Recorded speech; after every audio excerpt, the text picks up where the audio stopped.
Well, that's as it was made easier this week for groups who assist U.S. operations in Syria to receive military support from Washington. That's after President Obama waived part of the Arms Export Control Act. But among U.S. lawmakers, there are some who oppose the move. We must stop this madness. We must stop arming terrorists. I'm introducing the Stop Arming Terrorists Act today to prohibit taxpayer dollars from being used to support terrorists. Well, commenting on the decision to waive restrictions, the U.S. State Department said they can't guarantee that the weapons won't eventually change hands. The assistance that we provide to these groups is obviously done under careful monitoring, but of course I'm never going to be able to say on any given battlefield, and we've talked about this before, that equipment, assistance can't change hands.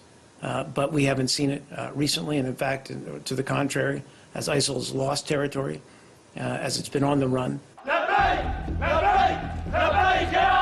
In the fight against ISIL, we cannot rely on an Assad regime that terrorizes its own people. Instead, we must strengthen the opposition as the best counterweight to extremists like ISIL.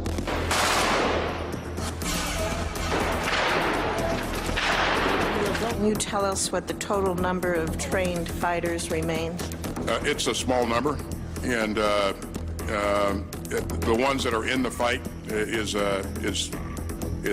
we're talking four or five. This train and equip program has not, frankly, lived up to what we initially thought.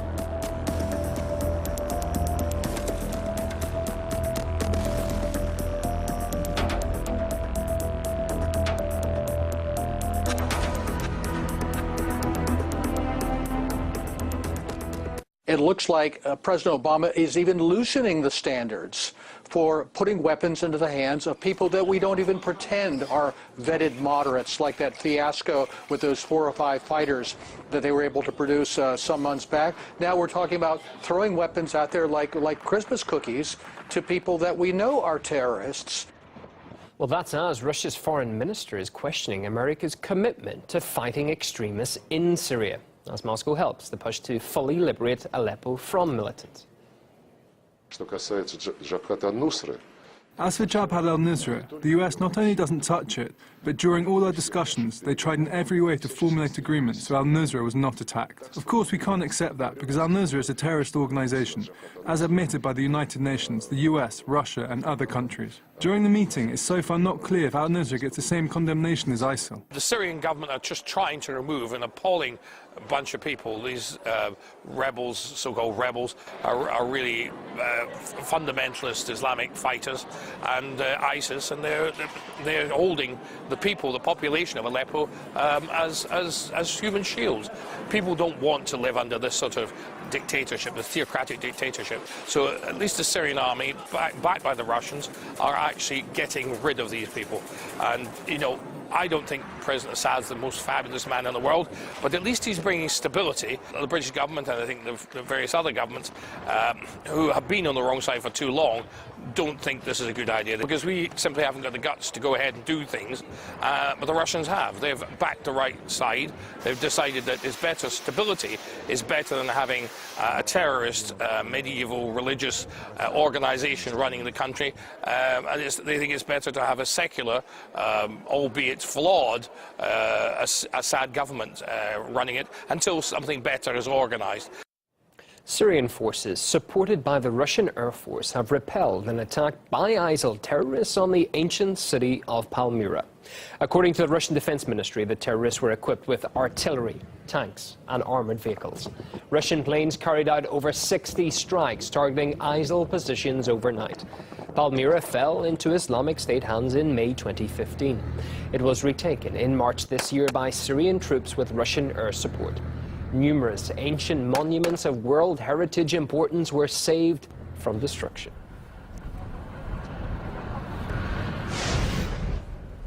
To another big story of the day, a landmark deal has been reached to drastically cut global oil production, the first agreement of its kind since 2001. It should help stabilize prices, which have slumped in recent years, causing havoc to oil-reliant economies worldwide. OPEC and non-cartel nations hammered out the details at a meeting which wrapped up in Vienna on Saturday.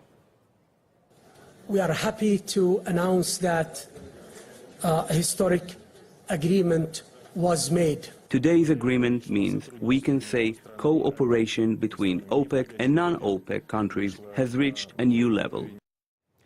Well, 11 non-OPEC states have joined the agreement. In total, they will cut production by over 500,000 barrels per day. Russia, as was expected, will shoulder the brunt of the decrease. Mexico comes second in slashing 100,000 barrels, and Oman's cut is reported to be the third largest. Emily Sue's in the Austrian capital for us. She spoke exclusively to the Saudi energy minister. For the first time at a large scale, it brings so many countries, 11 non-OPEC plus the OPEC members, the 13. So this is really significant. It's voluntary, obviously, but it brings everybody to realize that we're on the same boat. It's not the interest of Saudi Arabia at the expense of Russia or vice versa. We all benefit together. If the tide rises, all boats will rise, as they say. I think it signifies that there are elements of trust that have built up. We have to reinforce it. None of this came easy, and it only came after a very lengthy, complicated negotiation. Tensions are especially high between Saudi Arabia and Iran. Saudi Arabia has been pushing for cuts, and Iran has been refusing to do so because it's more concerned with restoring oil output levels to pre-sanction levels. But from what we understand, the Russian President Vladimir Putin, while he played a very crucial and active role in making sure that Saudi Arabia and Iran can put aside their differences, and they were able to reach that November 30th deal. After that day, Russia was also the first to announce that they will shoulder half of that target that OPEC members have set for non-OPEC members, meaning that Russia is willing to cut 300,000 barrels per day in a bid to spearhead this effort and attract non-OPEC nations to join this historic joint oil production cut deal. While the joint effort has been labelled historic by the parties involved, some oil-producing states were notable absentees, the US among them. We talked to an oil economist who thinks what America has instead been concentrating on, shale oil production or fracking, won't affect the market significantly. We always said that when the price goes up, U.S. shale oil producers will come back. But we should not exaggerate the threat of U.S. shale oil producers. Remember, despite the rise in production up to 2014, shale oil producers were not behind the big glut in the market. It was OPEC members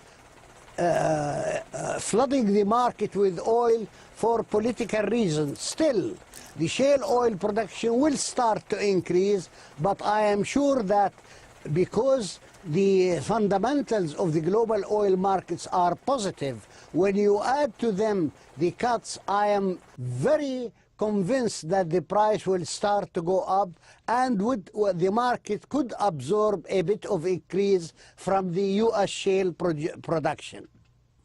Huge blasts hit the Turkish city of Istanbul and the Egyptian capital Cairo, leaving dozens dead and injured. We'll bring you the details right after this.